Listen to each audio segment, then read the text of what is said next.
Today I wanted to bring you guys along for some garden tours. It's a beautiful Sunday evening. I've been running errands, but before we get started on the garden, I figured I'd do a little garden haul because I bought some very exciting stuff. The first thing I picked up was this 3-piece tree and shrub care set from Target. I've actually been wanting to buy this since Christmas, but it was sold out, and now that spring has come around, they had it in stock again, and it was $29.99 for some hedge shears, which came in so handy. You can kind of see I already went ahead and went to town using them on my front yard. The main reason I really wanted these is because for the past 6 months-ish, I would say, I've been landscaping our front yard. It's nothing very exciting. It's just that it saves us like $140, $150 that I don't have to pay a landscaper, and I could use that money towards the garden. In the front yard, I just prune the hedges, I trim the trees, prune any dead branches, give them a nice shape, clear any weeds. What else? And honestly, I don't know most of the names from the plants in the front yard just because they're mostly landscape plants. That's not really what I'm into. I like fruiting plants. And because we live in an HOA, I can't switch them out for something else. At least I don't think I can. Because if I could, then that'd be really cool. You'd see a bunch of fruit trees out there. But anyways, these came in really handy. They've got a nice weight to them. I pruned every single shrub that was in the front in like 20 minutes. Previously, I was going in with my pruners because I didn't have this. So anyways, I'm very excited. I haven't fully opened the rest of this, but the next thing that comes in this set is a pair of Loppers, which you can see right here. They look really nice.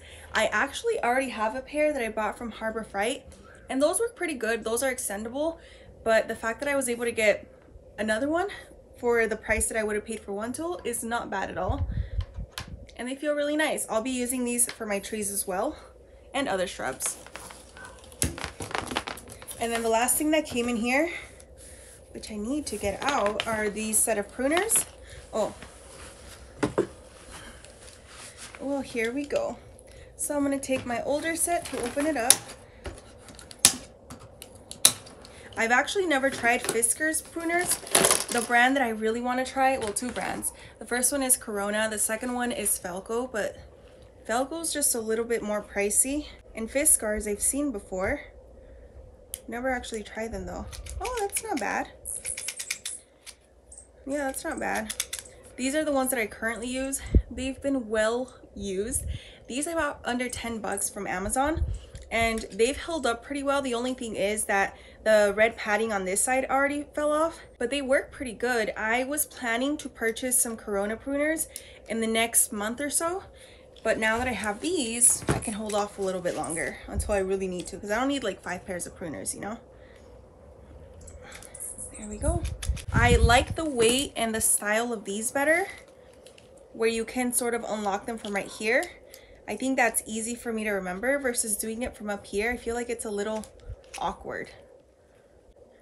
I don't know how I feel about it, but if they can trim and prune, then that's all that really matters. So anyways, that's the first thing I bought. The second thing is bamboo stakes. I go through bamboo stakes like they're water. I absolutely love using these in the garden. They're my go-to whenever I build any sort of trellises. They're sturdy, they last a long time, and they're very versatile. These I buy for $3 for 6 bamboo stakes. Honestly, I use them so often that it would probably be smarter for me to buy clumping bamboo and then keep harvesting from that. The only reason I don't is because, can I grow that in a pot?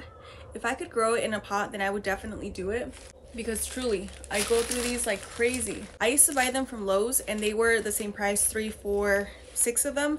But recently I went and they upped it to $6 for 6 of them. So now I'm purchasing them from Home Depot. So when I was at Home Depot, I saw that they had an Owari Satsuma tree, and I wanted it so bad because I hear great things about that variety. The only thing is that it was $90 for a 5-gallon, and I figured I'd just wait to see if I could get it in a 3-gallon because that would probably be cheaper. Really, the only plants that I pay like $60+ for are my tropicals, and I have so much citrus already that it wouldn't hurt to just wait a little bit longer to see if something better comes along. But then again, the price of trees have gone up, so What if it just keeps going up? That's probably something that's gonna keep me up at night, but it's okay. So anyways, let's go get to work in the garden. The first thing on today's list is going to be fertilizing all of my fig trees. A few days ago, I went through and I fertilized every other fruit tree, but I left a couple of them. That way I could show you guys how I do it. But basically all of these fig trees are gonna get a nice, healthy dose of food. And I think they're really gonna enjoy that. Because, I mean, like, look at this one, you guys. It's already growing figs, which means I need to make sure it's well fed. I also fertilized all of the garden beds a few days ago with some garden tone. So I basically sprinkle it all around every single plant and then I water it in. And I continue to do that for the next few days just so that it seeps into the soil and goes in between the crevices of all the mulch that I have on there. But I don't pull the mulch back. I just lay it right on top. And I feel like that's way easier. In the past, I used to pull the mulch back. I used to lay down the fertilizer, rake it in, and then put the mulch back on top. And it made it so much more tedious, especially when I'm doing it monthly.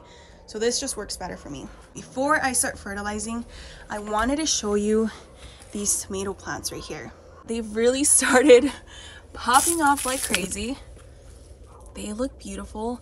And I mentioned how I thought about doing that string trellis where you have the metal poles or maybe wood poles on the side and then you string the tomatoes down, but instead I decided to make some teepees made out of bamboo. The main reason I did this truthfully is because I know that I wouldn't really be in love with the other method.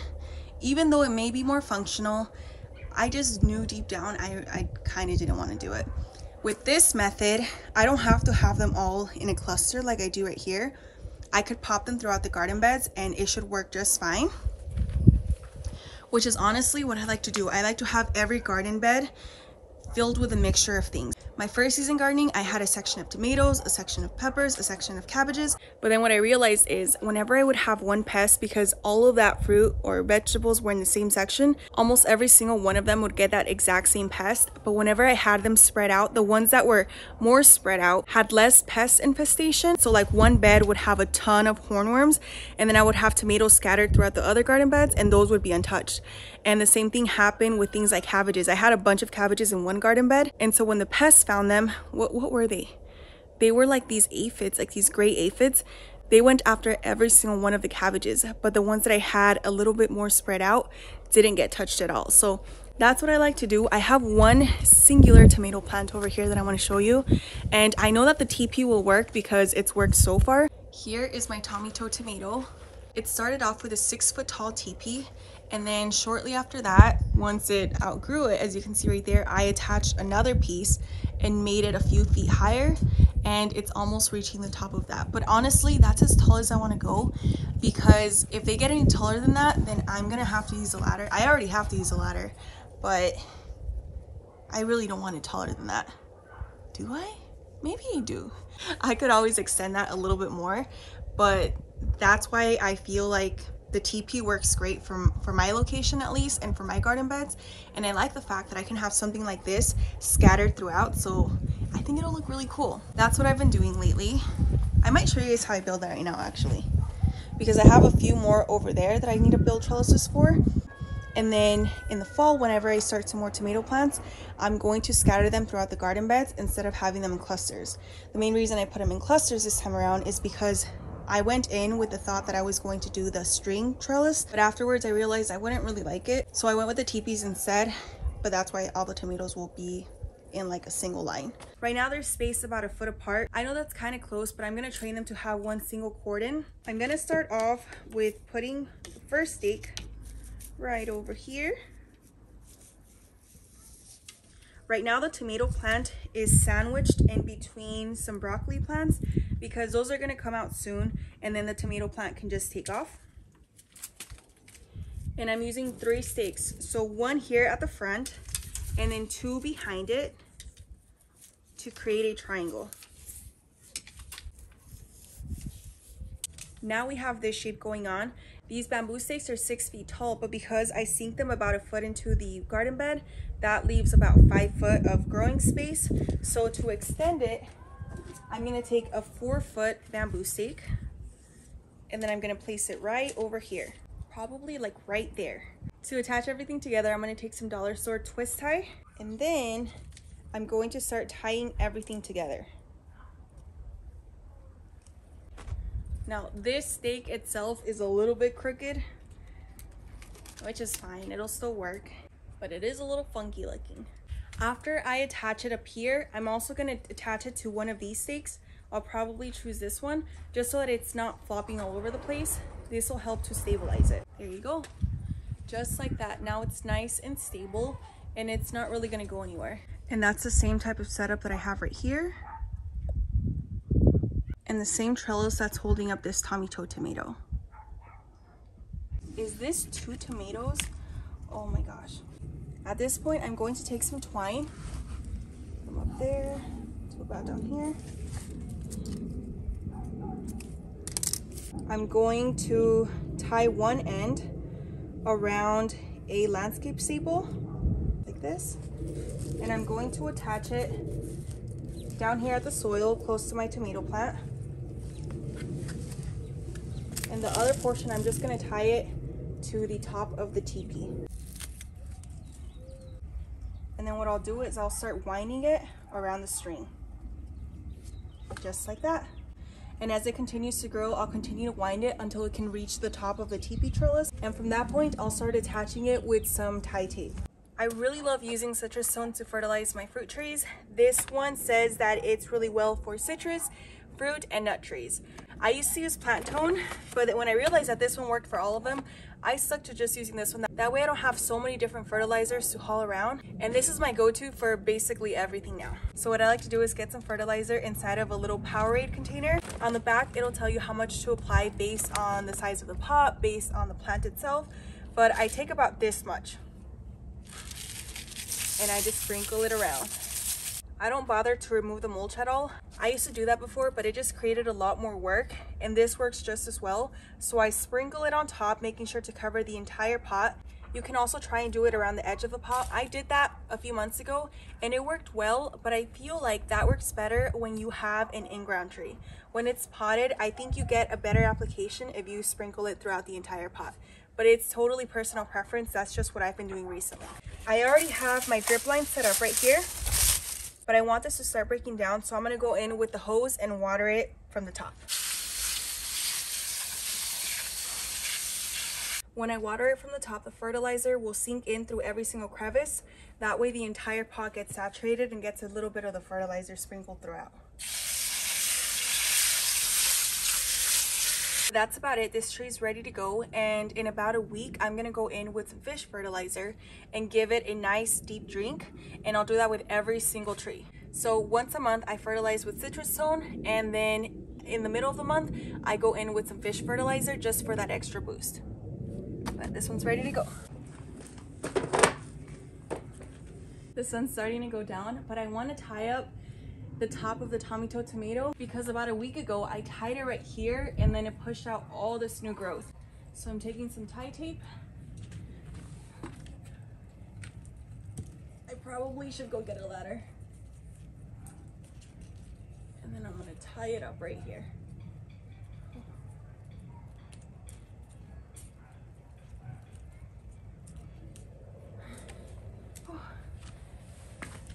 There you go. If it gets any taller than that, which I'm pretty sure it's gonna try to, I'm most likely just going to top it, because in order to keep tying it up, I'm gonna need to bring out a ladder, and that's about all I can do right now. So it looks a lot better already. The sun has finally gone down, so I think it's time for me to go inside, although I do want to stay out here.